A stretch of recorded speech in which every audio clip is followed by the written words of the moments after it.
Picture this. You're standing in line at Starbucks behind someone driving a brand new BMW, wearing a Rolex, and complaining loudly about their credit card being declined for a $5 latte. Meanwhile, the person in front of them just paid cash, drives a 10-year-old Honda Civic, and you later find out they're worth $8 million. Welcome to the upside down world of modern wealth, where the people who look the poorest are often the richest, and the ones flashing money everywhere are usually broke. My name is Nick, and I've spent years studying how real wealth is built and maintained.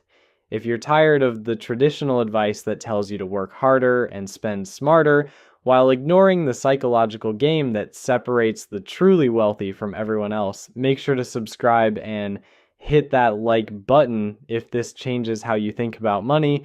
Here's something that will completely flip your understanding of wealth. According to research that tracked actual millionaires, not the ones you see on social media, most wealthy people live in middle-class neighborhoods, drive modest cars, and you'd never guess they have money. They've discovered something that most people completely miss.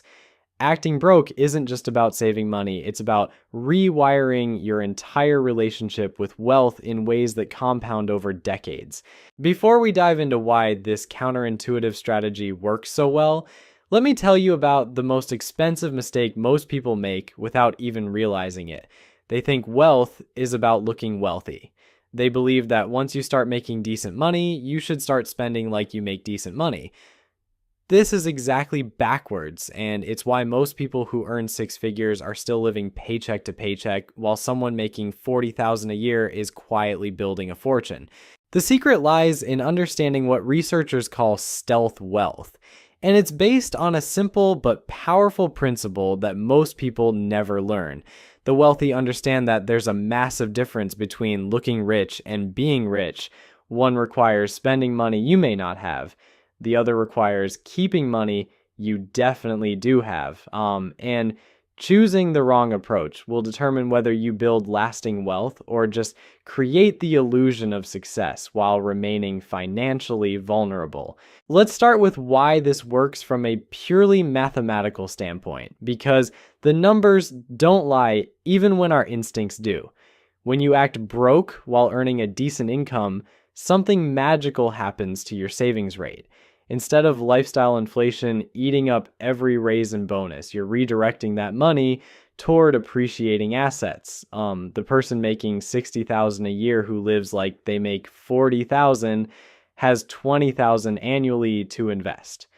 Meanwhile, the person making $100,000 who lives like they make $100,000 has $0 to invest, despite earning significantly more. But here's where it gets really interesting, and this is something most financial advisors won't tell you because it doesn't involve selling you expensive products. Acting broke creates a psychological advantage that goes far beyond just saving money. It fundamentally changes how you think about purchases, opportunities, and risk. When you maintain a modest lifestyle, you develop what wealthy people call abundance from scarcity. You have options that people living paycheck to paycheck simply don't have, even if those people earn more than you do. Consider what happens when you've been living below your means for several years. An amazing job opportunity comes along, but it's with a smaller company that offers equity instead of a guaranteed salary. Most people can't take that risk because they need their current paycheck to maintain their lifestyle, but when you've been acting broke and building savings, you can afford to bet on yourself. That's how ordinary people end up with extraordinary wealth, not through flashy spending, but through having the financial flexibility to take calculated risks when opportunities present themselves. This principle extends far beyond career moves. Maybe you've always wanted to start a business, but you need capital and a safety net. Perhaps an incredible real estate opportunity presents itself, but it requires a down payment and the ability to handle unexpected expenses. These scenarios happen constantly, but they're only available to people who have built financial reserves by living below their means rather than up to their means. The psychology gets even more fascinating when you realize how acting broke protects you from one of wealth's biggest enemies, other people's expectations. The moment people know you have money, everything changes. Suddenly, you're expected to pick up the tab at group dinners. Friends and family start asking for loans they may never repay. Business deals become more expensive because vendors assume you can afford to pay premium prices. Even worse, you become a target for scams, lawsuits, and people who want to separate you from your money. But when you act broke, you fly under the radar. People treat you normally. Vendors give you their best prices because they think you're price sensitive. Friends appreciate your company for who you are, not what you might do for them financially. You avoid the social complications that come with visible wealth while still enjoying all the security and options that actual wealth provides. There's also something called decision fatigue that wealthy people who act broke understand instinctively. When you simplify your lifestyle and avoid constantly upgrading everything you own, you free up mental energy for decisions that actually matter. Think about it this way. The person who spends hours researching the latest luxury car, then months shopping for the perfect model, then years worrying about payments and maintenance, has used enormous amounts of time and mental energy on something that depreciates in value. Meanwhile, the person who buys a reliable used car and drives it for 10 years has freed up all that time and energy for activities that actually build wealth. They can focus on their career, their investments, their side businesses, or their family. This isn't about being cheap or depriving yourself of nice things. It's about being strategic with your most precious resources: time, attention, and money. The research on this is pretty compelling. Studies show that people who prioritize time over money are significantly happier than those who prioritize money over time. But here's the paradox that most people miss. The best way to have more time is to have enough money that you don't have to worry about money. And the fastest way to build that financial foundation is to act like you don't have money even when you do. This creates a powerful feedback loop. Acting broke leads to higher savings rates, which leads to more investment capital, which leads to passive income, which leads to actual wealth, which leads to more time and options, which leads to greater life satisfaction. It's the exact opposite of what most people do, which is why most people never build lasting wealth despite earning decent incomes throughout their careers. But there's a darker side to this strategy that we need to address honestly. Acting broke when you're not actually broke requires incredible discipline and delayed gratification in a culture that worships instant everything. You'll watch friends and colleagues upgrade their lifestyles while you stick with your modest car and reasonable apartment. You'll see social media posts about luxury vacations while you're putting that money into index funds. There will be moments when you question whether you're missing out on life while everyone else is living it up. This is where understanding the long-term game becomes crucial. The people flashing wealth today may be struggling financially tomorrow.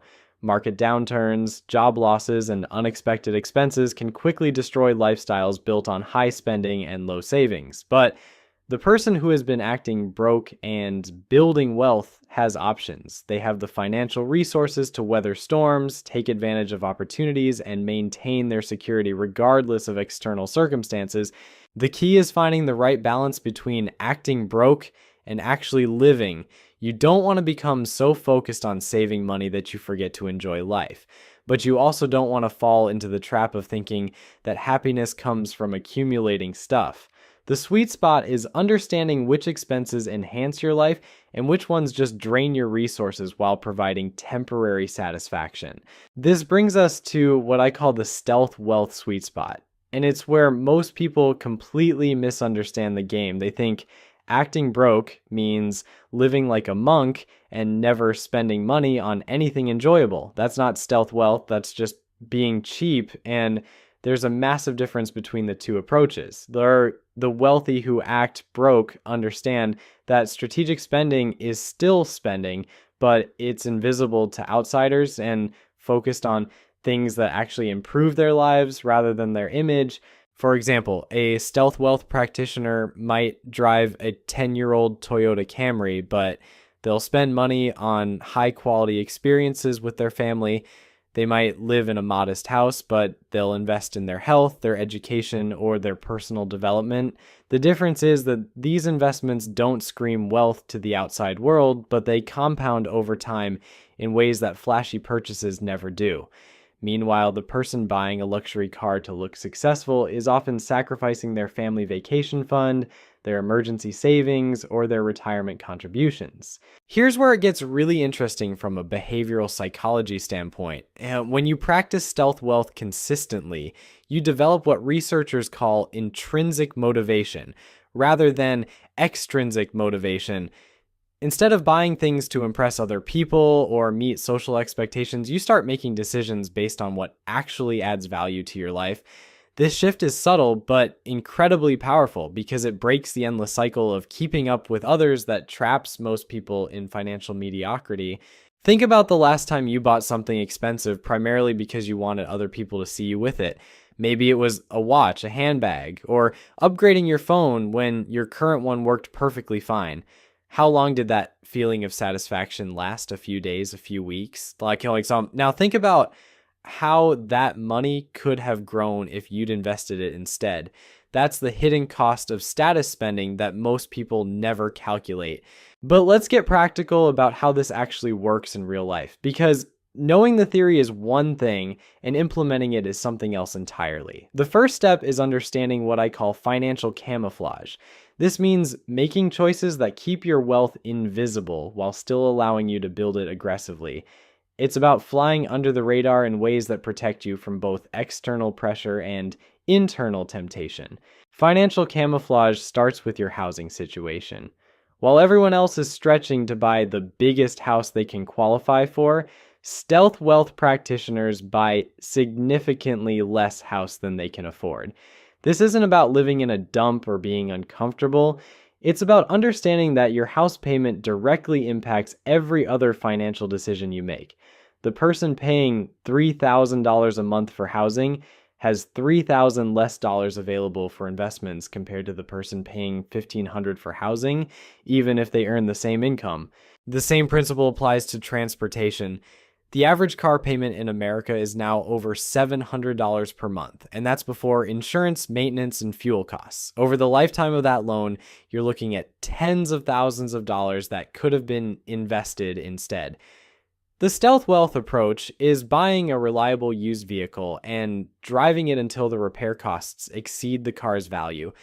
This isn't about being embarrassed by your car. It's about understanding that cars are depreciating assets that take money out of your pocket every month. But here's what's fascinating about this approach, and it's something that separates true stealth wealth from just being frugal.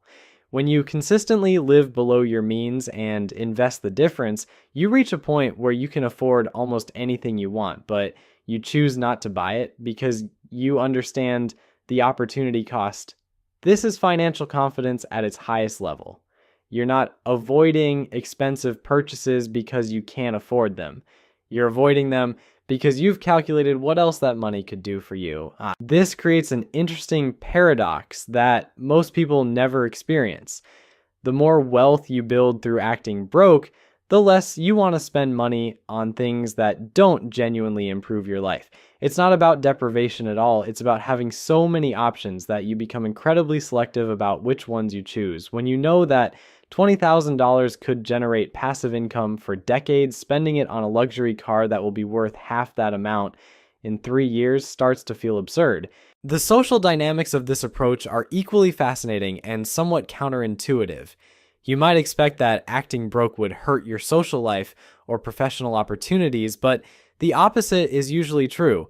People respect authenticity, and there's something genuinely attractive about someone who's confident enough to drive an older car or wear modest clothes without feeling the need to explain or apologize for their choices. In professional settings, acting broke can actually enhance your credibility. When colleagues see that you're not trying to impress anyone with expensive possessions, they tend to take your opinions more seriously. You're seen as someone who makes decisions based on logic rather than emotion, which is exactly the kind of person others want to work with on important projects or business deals. There's also the factor of what psychologists call social proof working in reverse. When people see you consistently making modest choices, they assume you're financially responsible, which often leads to better opportunities. Banks offer better rates to customers who appear financially stable. Employers prefer candidates who seem like they make good, long-term decisions. Even potential romantic partners are often more attracted to financial stability than flashy spending. The compound effect of these advantages is remarkable. Not only are you building wealth faster by keeping your expenses low, but you're also positioning yourself for opportunities that wouldn't be available to someone who appears financially stretched. It's like being in a secret club where the membership requirement is not talking about being in the club. But let's address the elephant in the room that makes this strategy challenging for many people. We live in a culture that equates success with consumption. And going against that cultural programming requires genuine confidence in your own values and long-term vision. When your coworker shows up in a brand new BMW, part of your brain is going to wonder if you're making a mistake by sticking with your paid-off Honda. When your friends are posting vacation photos from expensive resorts, you might question whether you're being too conservative with your money. This is where understanding the mathematics of wealth building becomes your psychological anchor. Every dollar you don't spend on status symbols is a dollar that can compound over decades. Every monthly payment you avoid is money that can generate passive income. Every time you choose substance over image, you're making a decision that your future self will thank you for. The people who understand this math sleep better at night, even if they drive older cars and live in modest homes. The beautiful thing about stealth wealth is that it's a strategy that works regardless of your income level. Whether you're making $50,000 a year or $500,000 a year, the principles remain the same. Live below your means, invest the difference, avoid lifestyle inflation, and let compound interest work its magic over time. The specific dollar amounts might be different, but the percentage of income going toward wealth building should be consistently high regardless of how much you earn.